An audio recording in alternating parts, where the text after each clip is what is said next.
voyez ces fenêtres standards d'entrée de gamme qui donnent l'impression de ne pas être terminées? Ma maison en est pleine. Aujourd'hui, je vais y remédier en commençant par les fenêtres du grenier.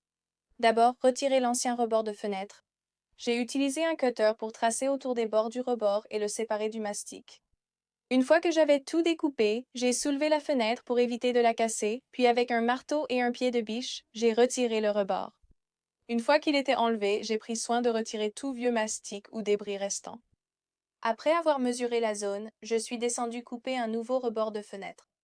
J'ai pris l'ancien rebord comme référence et ajouté quelques centimètres de chaque côté. Vous comprendrez bientôt pourquoi. Puis, j'ai utilisé la scie circulaire pour le couper à la bonne taille.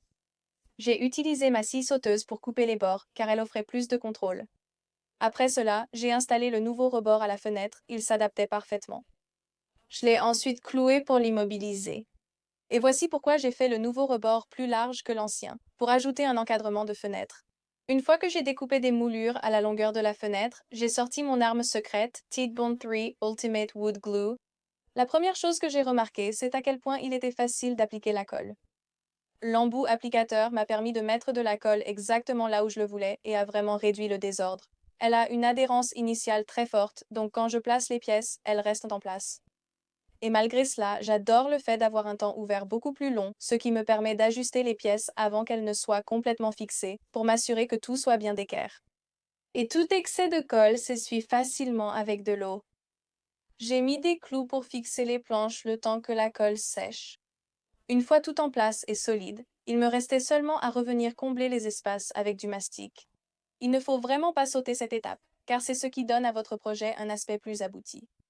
Et voilà, c'était tout. Titebond 3 m'a aidé à donner un peu plus de caractère à mes fenêtres et à leur donner un aspect vraiment fini. Mais voici ce que je préfère à son sujet. Il n'est pas seulement idéal pour les projets d'intérieur, il est aussi parfait pour les applications extérieures. Ma pergola a connu des jours meilleurs et je pense qu'il est enfin temps de remplacer certaines de ces planches de bois déformées. J'ai d'abord utilisé mon pied de biche pour créer de l'espace entre les parties supérieures et inférieures. J'ai retiré toutes les vis qui pouvaient l'être, puis j'ai arraché le bois des vis récalcitrantes. Une fois le bois déformé retiré, j'ai soufflé toute la poussière pour avoir une surface de travail propre. J'ai pris les mesures pour ma nouvelle pièce, puis je suis allée au garage pour la découper. Et c'est ici que Titebond 3 a vraiment permis à ce projet de prendre forme. Grâce à sa forte adhérence, je n'ai pas eu besoin de vis pour fixer ma nouvelle pièce. Je l'ai simplement serré avec un serre-joint, j'ai attendu environ 30 minutes et cette nouvelle planche ne bougeait plus du tout. Et comme c'est la première colle à bois monocomposant qui se nettoie à l'eau dont l'imperméabilité a été prouvée, je peux profiter de ma pergola, qu'il pleuve ou qu'il fasse beau. La Titebond 3 Ultimate Wood Glue est vite devenue indispensable pour mes projets à la maison. Je pense qu'elle le deviendra pour vous aussi. Merci à Titebond d'avoir sponsorisé cette vidéo.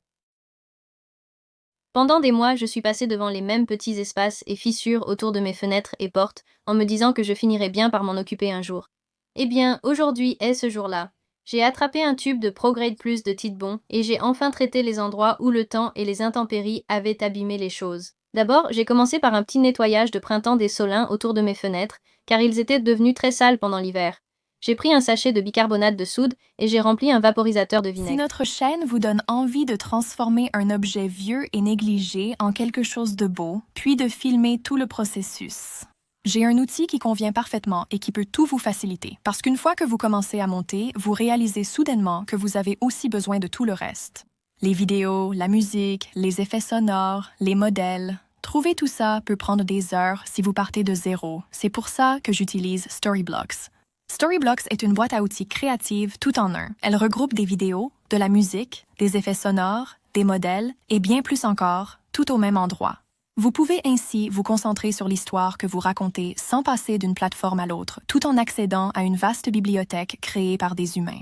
Donc, que vous ayez besoin de visuels d'intérieur chaleureux, de prises de vue d'outils ou de petits détails qui rendent votre vidéo plus complète, tout est là.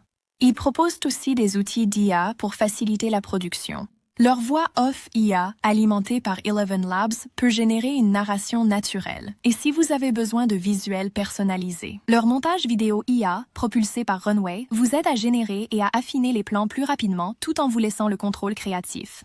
En plus, vous avez accès à des milliers de modèles directement dans Premiere Pro et After Effects. Avec le plugin Storyblocks, Storyblocks vous donne accès à une immense bibliothèque de ressources. Et avec un seul abonnement, vous pouvez télécharger des contenus en illimité.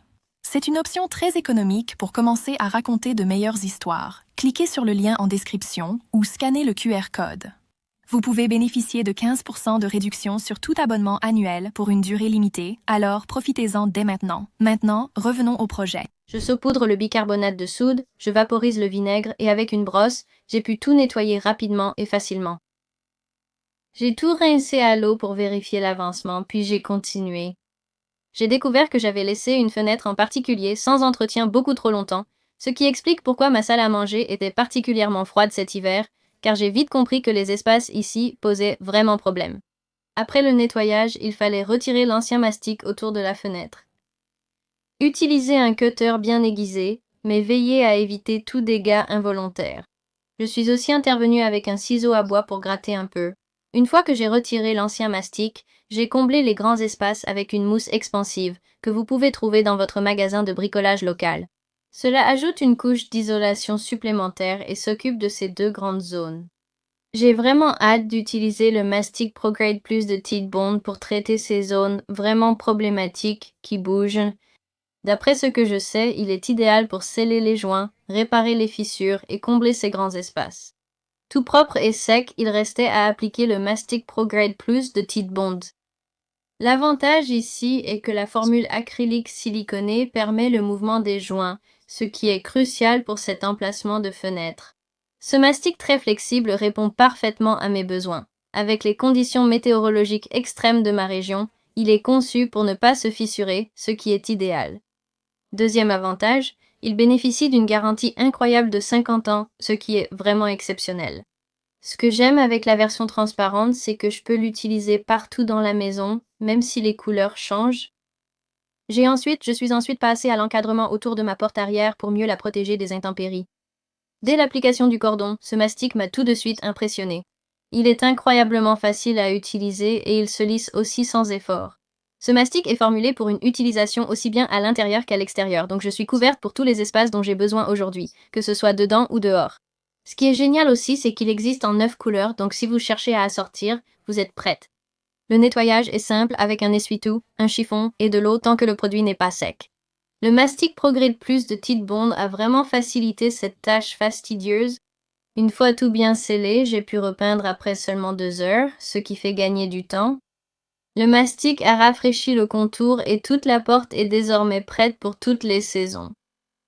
Mon dernier point problématique, la porte d'entrée, qui s'avère être une vraie passoire. En utilisant le même tube de mastic ProGrade Plus Clear de Titebond, j'ai traité quelques zones problématiques pour empêcher l'air de passer. Cette formule est très facile à utiliser, elle s'applique facilement et sans effort. C'est fantastique. Après 2 heures d'attente, il restait à appliquer la sous-couche et à peindre. L'intérieur de la porte était prêt. J'ai poursuivi autour du cadre extérieur, où le mastic et la peinture étaient abîmés. Il a suffi d'enlever un peu de mastic et de poncer légèrement la peinture pour préparer la surface. Et ensuite, il était temps de mettre du mastic. Le mastic transparent était très pratique ici avec ma porte verte, les moulures noires et les briques rouges autour. Il ne restait plus qu'à faire une petite retouche de peinture noire autour des moulures et du cadre, et tout était prêt. C'est de loin le mastic le plus facile et lisse que j'ai utilisé, et j'en ai testé beaucoup. Rénover sa maison ne veut pas toujours dire tout refaire. Parfois, il suffit simplement de commencer par colmater les petits défauts. Un peu de mastic peut vraiment faire toute la différence. Vous remarquez ces petits interstices et fissures qui donnent un aspect usé à la maison, même après rénovation? J'ai enfin décidé de les réparer et la différence est frappante. J'ai rafraîchi et soigné notre maison avec un seul produit simple en retirant l'ancien mastic pour repartir sur une base propre. Ensuite, j'ai utilisé le mastic Titebond ProGrade Plus en blanc. C'est un mastic acrylique latex siliconé polyvalent. J'ai coupé le haut en biais, puis j'ai percé l'opercule intérieur avec le petit outil ici sur mon pistolet à mastic. J'ai mis le Titebond en place et j'étais prête à commencer le travail. Je l'ai ajouté dans l'espace, remplissant facilement tout l'interstice. Ensuite, j'ai pu l'aplatir avec une serviette en papier humide et aussi avec mon doigt légèrement humidifié. Je portais un gant.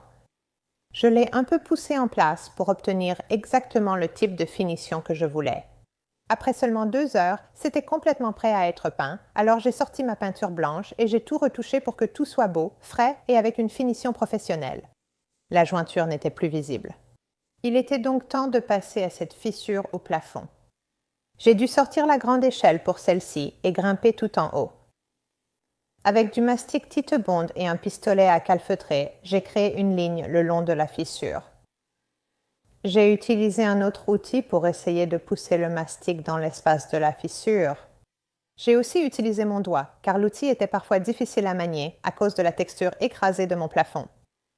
Le Titebond a parfaitement comblé tous les espaces et a commencé à camoufler la fissure elle-même.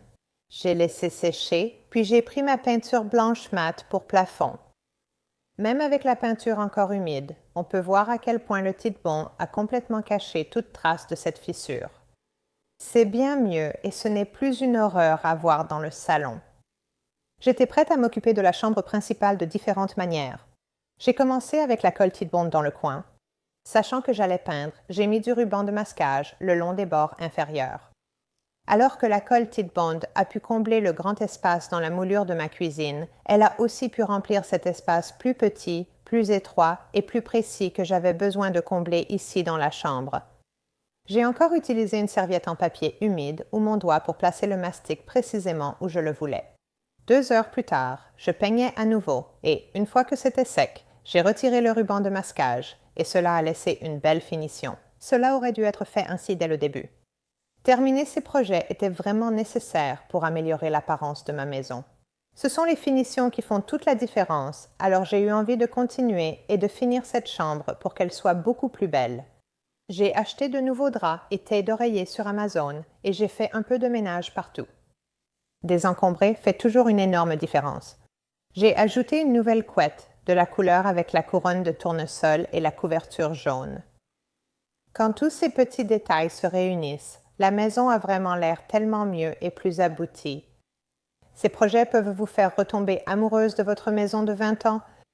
Qu'il s'agisse d'un grand jour au niveau de la moulure de la cuisine, d'un petit jour comme celui du quart de rond de notre chambre ou d'une fine fissure au plafond, Titebond a résolu le problème pour moi et m'a inspiré à améliorer l'apparence de toute la maison.